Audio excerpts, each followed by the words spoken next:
বাড়িতে কান্না, মদিনার শহরে নগরে কান্না, শুধুই কান্না, নবী নেই, নবী নেই।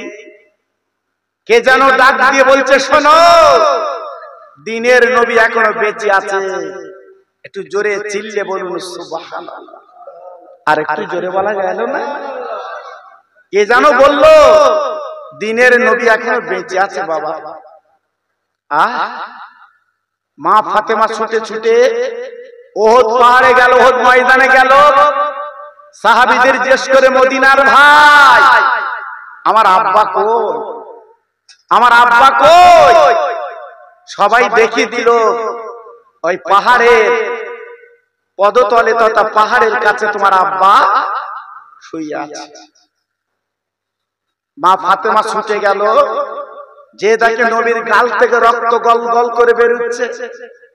আল্লাহর নবী দুটো দাঁত শহীদ হয়ে গেছে। বলুন, মেয়ে তো কি করে সহ্য করবে বাবা? কি করে থাকবে বলুন তো? আমাদের তো আল্লাহ মেয়ে দিয়েছে বাবা। আপনারা যারা মাহফিলে বসে আছেন, আপনাদের তো মেয়ে আছে বাবা।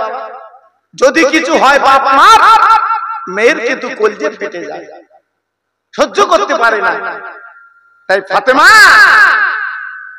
নিজের আসলটা পুড়িয়ে আর খেজুর পাতার পেড়ে ছাই বানিয়ে আমার নবীর গালে ব্যান্ডেজ করে দিয়েছে, রক্তটা যাতে বন্ধ হয়।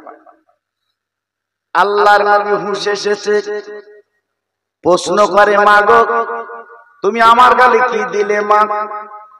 ফাতেমা ডেকে বলছে, আব্বা, তোমার গালে আমি ব্যান্ডেজ করে দিয়েছি আব্বা। আব্বা রে, আমি রক্ত বন্ধ করে দিয়েছি আব্বা। আমার ওড়নার কোনা পুড়িয়ে আর খেজুর পাতা পুড়িয়ে আমি এক জায়গা করে ছাই বানিয়ে, আব্বা রে, আমি তোমার গালে ব্যান্ডেজ করে দিয়েছি। আমার দিনের নবী হাত করা ধরে বলছে, মা, মা গো মা, তুই আমার গালে ব্যান্ডেজ করলি কেন বল? আমার রক্ত বন্ধ করলি কেন বল? তোমার জমিনে যদি পড়ে গজব হবে। আমার নবী পাক দেখে বলেছিল, আব্বা, আমি মেয়ে সহ্য করতে পারছি না। আর নবী বলে, মা, তুই জানিস না, জানিস না তোর আব্বার রক্তের কত দাম, তোর আব্বার রক্তের কত মূল্য। আজকে যদি আমার গালিতে যত রক্ত বেরিতে যদি দিতিস, উম্মতের কাজে লাগতো। ও মা, কিয়ামতের ময়দানে আমার উম্মতের নেকি যখন ওজন করা হতো, আমি তোর আব্বা দিনের নবী ওই মিজান পাল্লার বাম ধারে বসতো। ও মেয়ে, তাদের নেকি যখন কম হয়ে যেত, আমি তোর আব্বা এই গালের দাগ রক্তগুলো আমি মিজান পাল্লায় দিয়ে দিতাম। ও মা, শুনেলে জেনেলে তোর আব্বার রক্তের এত দাম। ওই মহাময়দান হাসর প্রান্তরে আমার গোলায় যখন রক্ত পেয়ে যেত, আর আল্লাহ রাব্বুল আলামিন এই রক্তের বিনিময়ে জান্নাতের টিকিট পেত। কত বড় নবী, যিনি মদিনায় শুয়ে আছে বাবা। এখন আমাদের কথা মনে করে নবী কাঁদছে, এখন আমাদের দিকে তাকিয়ে তাকিয়ে নবী কাঁদছে। ভাই রে, এখনো পর্যন্ত তিনি উম্মতি উম্মতি বলে কাঁদছে। কত বড় নবী বাবা। ওই নবীকে হাত ভাগ করে, ওই নবীকে কোলাকুলি করে, ওই নবীকে পাঁচাপাঁচি করে যখন মদিনার মসজিদে আনা হলো, সারা মদিনার মেয়েরা, কচি কচি বাচ্চারা আমার দয়ার রাসূলের মুখখানে এক নজরে দেখবে বলে পাগল হয়ে গেল। আমরা জীবনে কিচ্ছু চাই না, আমরা দয়ার নবীর মুখখানে একটু দেখতে চাই।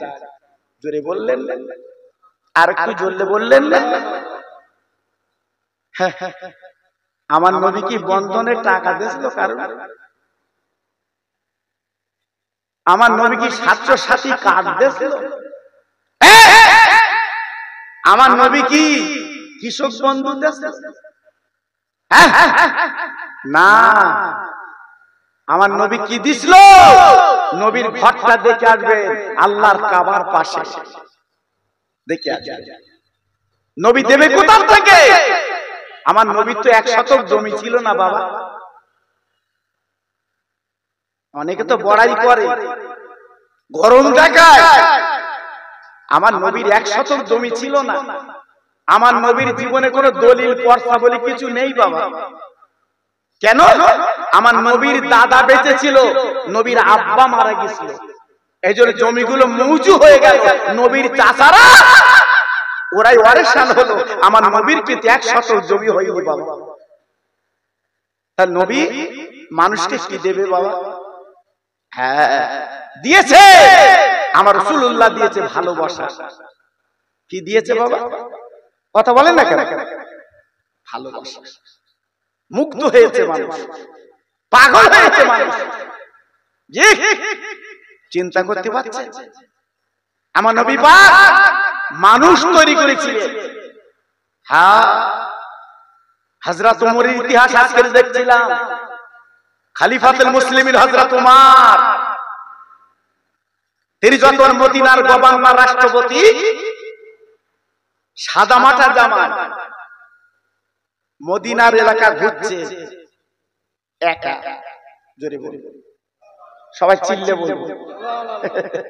আমাদের কেন্দ্রের কোন মন্ত্রী যদি আসে বা 1 লাখ সাদা মাটা ঘুরতে বলো দিতে, সব মাল খাড়া করলে ঘুরতে কি, তারপর উপরে হেলিকপ্টার, নিচে পরীক্ষা। জি, আর ইসলাম জগতের খলিফা ঘুরছে, কোন বডিগার্ড নেই। জোরে বলবো, একটু চিল্লে বলবো। ঘুরতে ঘুরতে ঘুরতে ঘুরতে একদম পাহাড়ের জঙ্গলে চলে গেছে। কে? প্রধানমন্ত্রী, ইসলাম জগতের খলিফা একদম চলে গেছে পাহাড়ের কাছে। যে দেখে একটা ছেলে রাখালগিরি করছে, সেই ছেলের কাছে যে বলছে, বাবা ছেলে আমার একটু দুধ দেবা, বকরি ছাগলের দুধ আমার একটু দেবা। ছেলেটা বলছে, কে তুমি? কে তুমি? আমার কাছে দুধ চাচ্ছ?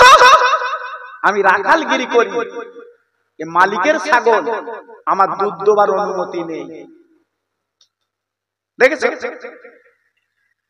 বলছে, বাবা আমি কিছু টাকা দেবো তোমার, একটা ছাগল দেবা। ভাবলে কি করে?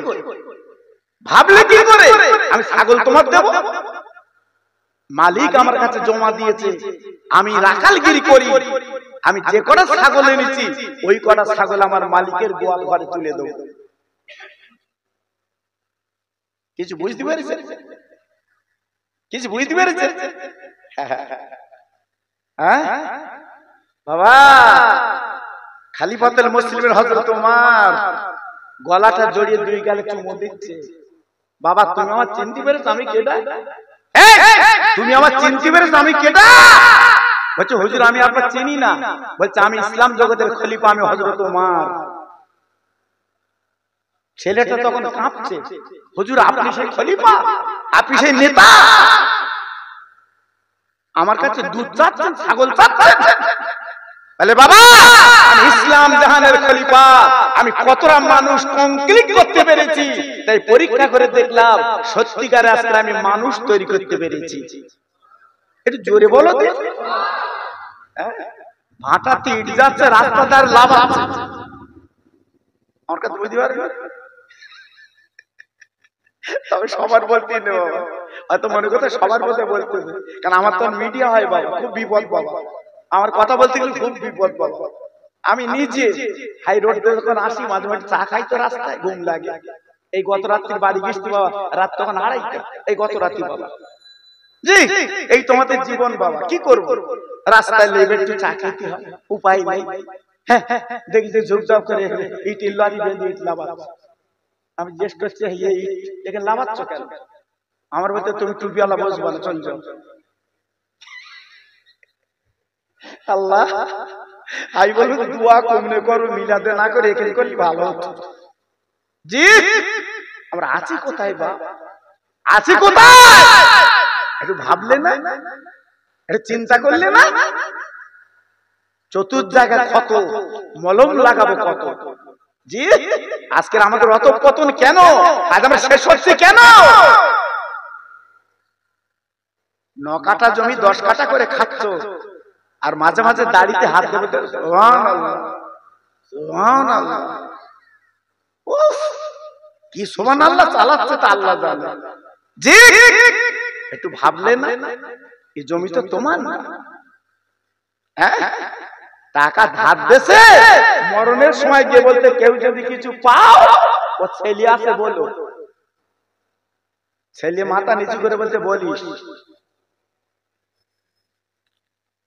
মরে গেছে চাচ্ছে কচি আমি তোর আব্বার কাছে 2000 টাকা পাবো দে, বলতে যে লোক ধার করেলো কবরে গেছে গিয়ে। দেখেছো আমি 2-1টা জানাজা পড়ি তো আগে থেকে বলে দেই, ওই বাড়িওয়ালা বলে হুজুর একটু দেনা পাওনার কথা বলে দাও, আর তুই বল। আমি বলি তুই বল, আমি বলবো না, তুই তো দিবি না বলি লাভ কি?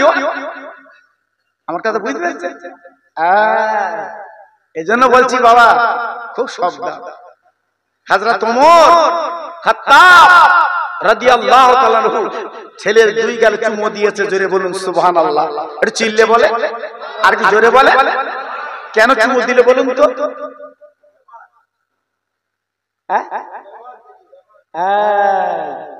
ছেলেটার ব্যবহার দেখে বুঝতে পেরেছে আমি মালিকের ফাঁকি দিতে পারবো না। পরে যখন প্রকাশ করেছে নিজের নাম, তখনই বুঝতে পেরেছি ইসলাম জগতের খলিফা। জোরে বলুন, আর একটু চিল্লে বলুন। এর নাম ইসলাম, এর নাম কোরআন। জি আজকে সে মানুষ কই বাবা, সে মানুষ কই? গরিব মানুষ টাকা রেখে দিয়েছে, মেয়ের বেতে লোক, মেয়ের 3টে বাচ্চা, সে টাকা দিচ্ছে না। আমার কাছে বুঝতে পারছেন না? মেয়ের 3টে বাচ্চা, সে টাকা আদা হয় না, গেলি আবার রাশ করে, দিলি কেন আমার কাছে? ও বাবা কাজ হবে বাবা, কাজ হবে। শুধু সুবহানাল্লাহ সুবহানাল্লাহ বলে তো একদম ফেনা তুলতো, কাজ হবে। ফিরে এসো। আল্লাহর নবী রহমতের নবী মদিনার মসজিদে হাত ডাক করে আনা হলো বাবা, পাজাবাজি করে আনা হলো বাবা। নবীজি মদিনার মসজিদের বারান্দায় রাসূলকে যখন রাখা হলো, আবু বকর সিদ্দিক রাদিয়াল্লাহু আনহু বলছে নবী গো একটু ভিতরে বিশ্রাম নেন। আমার নবী বলে আবু বকর আমার ভিতরে নিয়ে যেও না, আমার মদিনার মসজিদের বারান্দায় রেখে দাও, কারণ আমি ভিতরে যদি যাই আমার আমার সঙ্গী ভক্তরা মদিনার ছেলেরা মেয়েরা ওরা তুলা দ্বারা আমি মুখ পেটে মরে যাবে, এক নজর আমার দেখতে পাবে না। আমি নবী ওদের জন্য এই মদিনার মসজিদের বারান্দায় বসতে চাই। নবী আমার মদিনার মসজিদের বারান্দায় বসে গেল। মদিনার সাহাবীরা বাচ্চারা এসে দেখছে মদিনার একজন মহিলা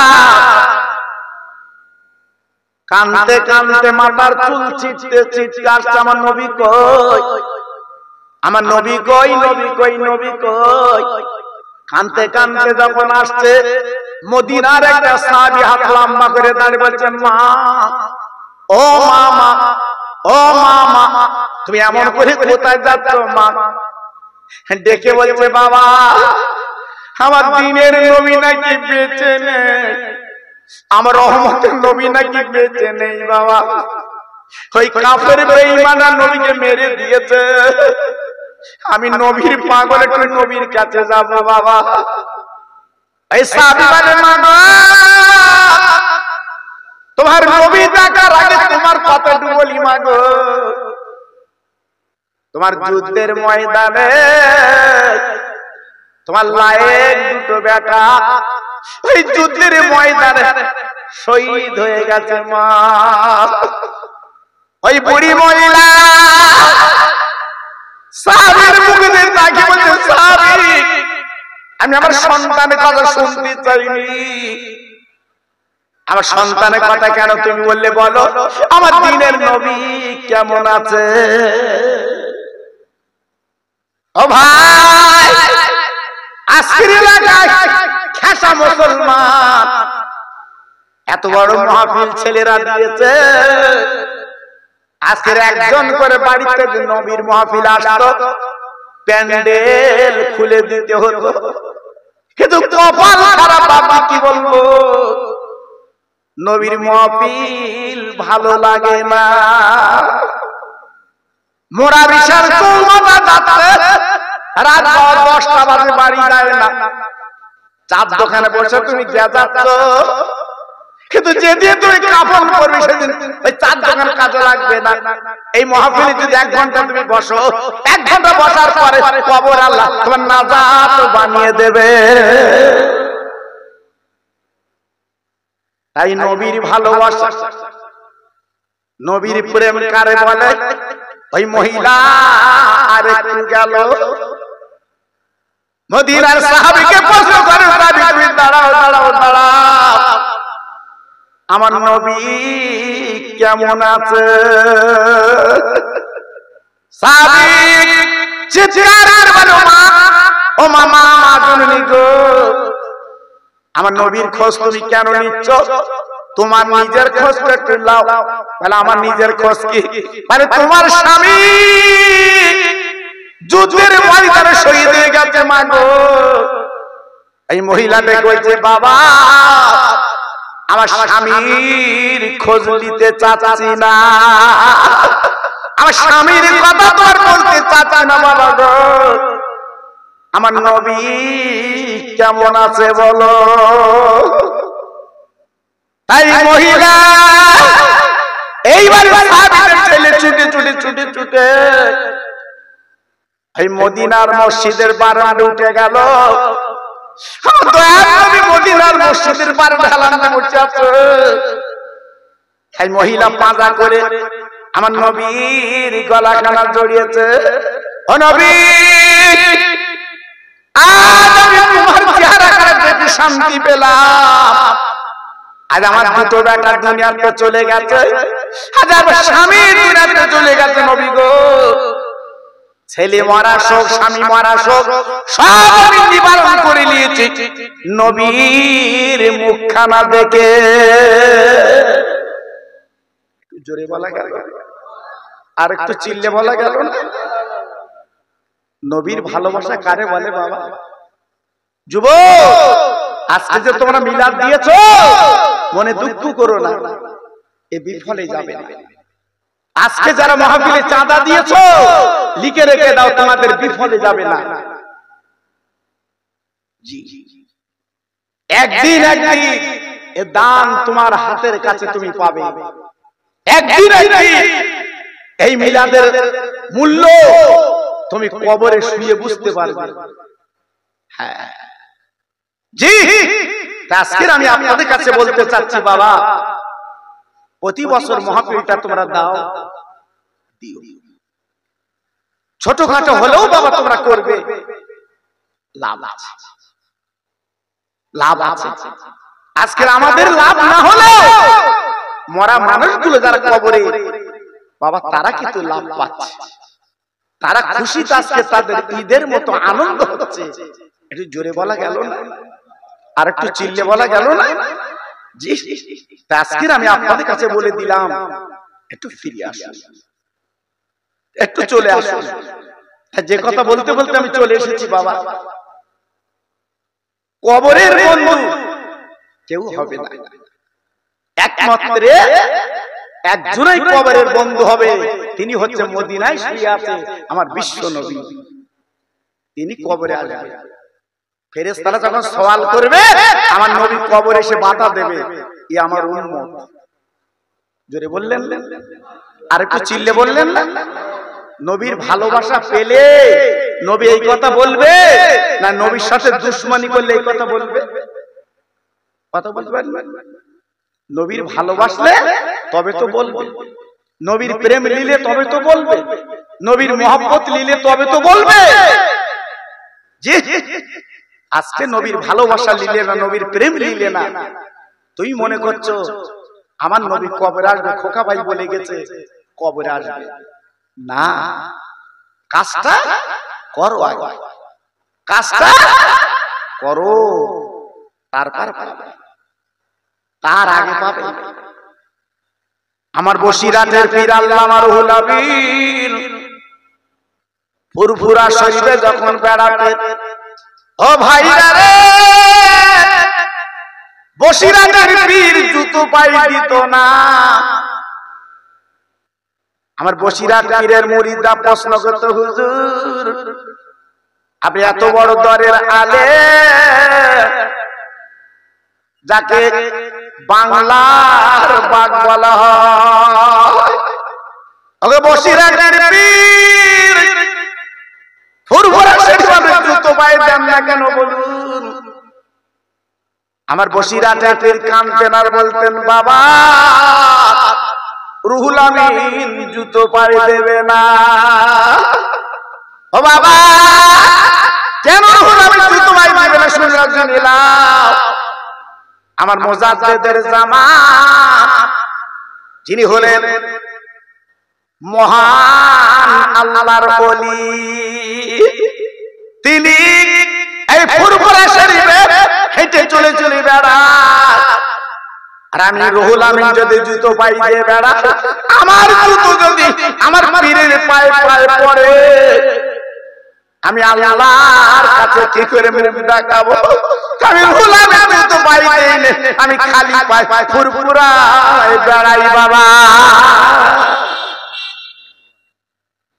ও যুবকেরা, বন্ধুরা,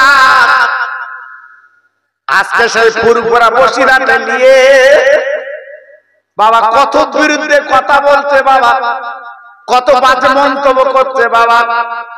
তাই বলি ভাই রে, আমি খোকা ভাই বলে দিয়ে যাচ্ছি বাবা, কোন মন্তব্য শুনবে না। মাঝে মাঝে বসিরাট যাবে, আমার হুজুরের রওজাটা জিয়ারত করবে, মাঝে মাঝে ফুরফুরা শরীফ যাবে, আমার দাদা পীর রওজা জিয়ারত করবে। কেন আল্লাহর ওলিরা মরে না, আল্লাহর ওলিরা কবরে জিন্দা। ওলিরা, পীরেরা, আল্লাহর বন্ধুরা, তারা মরে কিন্তু জিন্দা। জি, কবরের কাছে যে ডাক দিলে ডাকের জবাব তারা দেয়। একটু জোরে বললেন, আর একটু চিল্লে বলা গেল না? আমার ফুরফুরা শরীফের পীর আমার আব্বাসউদ্দিন গাজী গোরাচাঁদের মজার জিয়ারত করতে গেছে আমাদের হাড়োয়ায়, বিদ্যাধারী নদীর পাশে বাবা।